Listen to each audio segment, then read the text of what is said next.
Online video में आप सभी का स्वागत है। चलिए पिछले वीडियोस में आप लोगों ने एक्सरसाइज 7.2 के क्वेश्चन नंबर 8 तक आपने किया। आज दो क्वेश्चन इसके बचे हैं 9 और 10। चलिए हम लोग उसको डिस्कस करते हैं।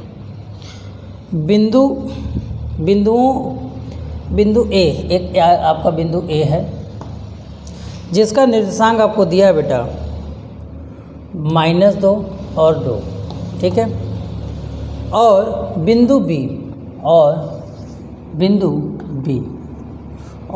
बी निर्देशांक है बेटा 2 और 8। ये इनके निर्देशांक है।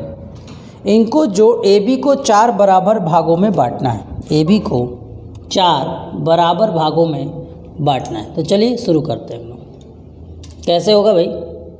इनको आप 4 बराबर भागों में कैसे बांटोगे, ये हमारा प्रश्न है। तो मान लीजिए एक भाग हो गया जिसका नाम है P1, दूसरा भाग हो गया P2 और ये हमने तीसरा कर दिया P4, P3। तो 1 भाग, 2 भाग, 3 भाग, 4 भाग। जब हम सिर्फ P1 की बात करेंगे तो ये कितना बेटा 1 पार्ट है और उधर कितना बेटा 3 पार्ट है। तो जब हम P1 के बात करेंगे P1 के लिए, तो P1 के लिए जो हमारा रेशियो होगा वो क्या होगा बेटा, M1 का मान 1 होगा और M2 का मान हमारे लिए 3 हो जाएगा। किस कंडीशन में बात करें बेटा? जब हम P1 की बात करें। तो चलिए आपको फॉर्मूला तो पता ही है। x का फॉर्मूला क्या होता है? M1x2 plus M2x1 divided by M1 plus M2। चलिए निकालिए। तो x का मान निकालना है। M1 का मान अपने पास 1 है और x2 का मान वहाँ पे 2 है, प्लस M2 का मान 3 है और x1 का मान यहाँ पे -2 है। देखिए डिवाइडेड बाई 1 3 सीधे 4 कर दे रहे हैं। तो x का मान हो गया बेटा 2 और 2 3 6 -6 डिवाइडेड बाई 4। तो x का मान हमें मिल गया -1। इसी तरह इसके लिए हम y का मान अगर निकालें, इसी तरह अगर इसके लिए हम y का मान निकालें तो y का मान के लिए भी वही काम करना होगा। M1 y2 plus M2 y1 divided by M1 plus M2। ये नहीं करना पड़ेगा। M1 y2 plus M2 y1 divided by M1 plus M2। तो चलिए M1 का मान कितना है बेटा? M1 का मान कितना है 1, y2 का मान कितना है बेटा 8, प्लस M2 का मान कितना है 3 और y1 का मान कितना है बेटा 2 बटे में 3 और 1 4। चलो 8 और 6, 8 6 14, 14 बटे में 4। तो y का मान कितना आ गया बेटा? तो y का मान आ गया बेटा 7 बटे में 2। इसका मतलब P1 की वैल्यू कितनी आ गई? जो पहला बिंदु आया उसका निर्देशांक है -1 और 7 बटे 2। चलिए इसे नोट करिए, फिर आते हैं अगले पार्ट पर। इसके हो गया। चलिए इसको नोट कर लीजिए। चलिए अब देखिए बेटा, वीडियो को पॉज करके नोट कर लीजिएगा। अब आते हैं हम लोग P2 की ओर। जब आप P2 पे चले जाओगे, तब आपको इसकी कोई विशेष ज़रूरत नहीं है, इसलिए हम इसको इरेज कर दे रहे हैं। जब आप P2 पे जाओगे, जब आप कहाँ जा रहे हो बेटा? P2 पर। तो P2 पे पहुँचोगे तो देखो बेटा P2 का मतलब 4 हिस्सा बराबर के 1 2 और यहाँ से यहाँ तक 2 हिस्सा हो गया और यहाँ से यहाँ तक भी 2 हिस्सा हो गया। जब हिस्से बराबर हो जाते हैं 2 बटे 2, तो M1 बाई M2 का मान कितना आ जाएगा? 2 बटे 2 मतलब 1 बाई 1। इसका मतलब M1 का भी मान 1 होगा, हमारे लिए M2 का भी मान 1 होगा। या ऐसे बोले या देखें तो ये बीच की बिंदु हो जाएगी। तो बीच की बिंदु के लिए x का मान क्या होता है बेटा? x1 plus x2 divided by 2। x का मान कितना हो जाएगा? x1 का मान -2 प्लस 2 बटे में 2 बराबर 0। x का मान 0 आ गया। इसी तरह y का मान निकालोगे तो y1 प्लस y2 बटे में 2 कितना आ जाएगा बेटा? y का मान कितना आ जाएगा? y का मान कितना बेटा 2 प्लस 8 बटे में 2 कितना आ गया बेटा 10 और 10 बटे 2 मतलब y का मान आ गया आपके बेटा 5। मतलब P2 का मान हमको मिल गया बेटा 0.5। चलिए इसे फटाफट नोट मारिए, वीडियो को पॉज करके नोट कर लीजिए। चलिए आते हैं अगला, P2 अपना निकल गया। अब आइए P3 पर। जब हम P3 पर पहुंचेंगे, कहाँ पहुंचेंगे? P3 पर।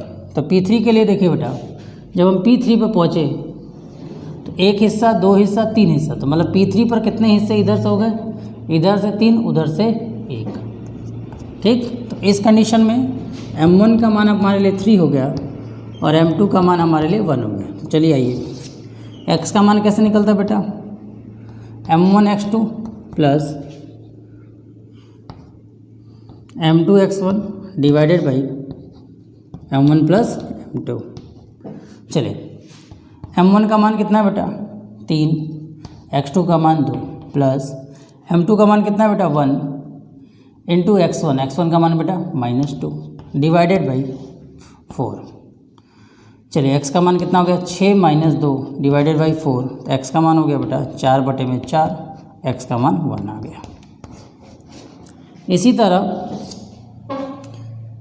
y का निकालना है, तो y का भी मान क्या होगा बेटा? M1y2 plus M2y1 divided by M1 plus M2। ये होता है ना। चलो निकालो भाई। तो अब क्या होगा मान इसका? M1 M2, चलिए मान निकालिए। तो M1 का मान अपने पास 3 है, y2 का मान 8 प्लस M2 का मान 1 और y1 का मान 2 बटे में 4। 8 3 24, 24 और 2 26 बटे में 4। तो y का मान आ गया। तो y का मान कितना आ गया बेटा? 13 बटे में 2। तो इस तरह P3 का मान कितना आ गया? P3 का मान आ गया x बराबर 1 और y बराबर 13 बटे में 2। चलिए इसे नोट कर लीजिए फटाफट।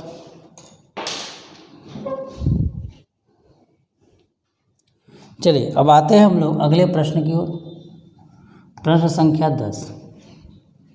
अब आते हैं अगले प्रश्न की ओर, प्रश्न संख्या 10।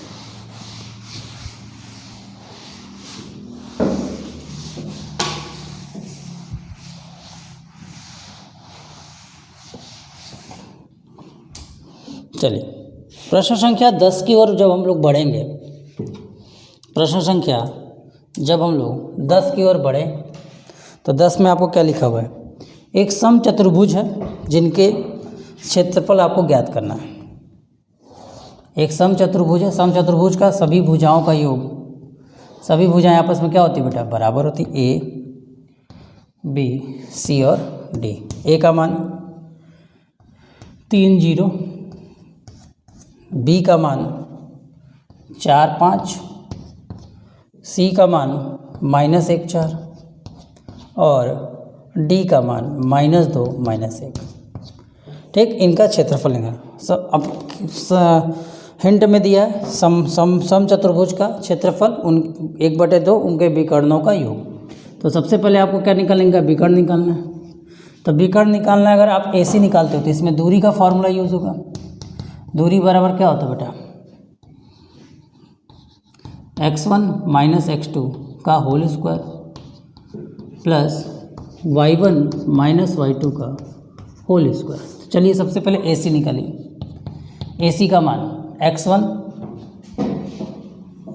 चलिए तो AC के मान पर आ रही है x1 3 माइनस ये माइनस और इसका माइनस मिलकर क्या हो गया बेटा? प्लस 1 का होल स्क्वायर प्लस y1 0 और इसका -4 का होल स्क्वायर। AC का मान कितना है बेटा? 4 का स्क्वायर प्लस 4 -4 का स्क्वायर कितना आएगा बेटा? 16। इधर आएगा भी, इधर भी 16, इधर भी 16, दोनों मिलकर कितना हो गया बेटा? AC का मान आया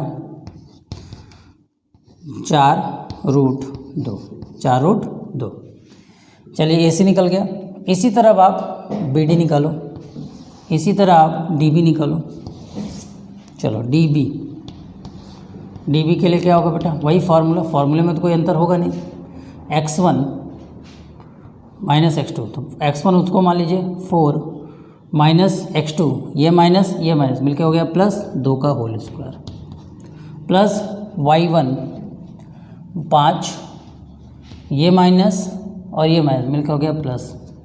ठीक, कितना हो गया बेटा डी का मान 4 2 6 का स्क्वायर और 5 1 6 का स्क्वायर। इसको भी सॉल्व करोगे तो डी का मान कितना हो जाएगा बेटा 6√2।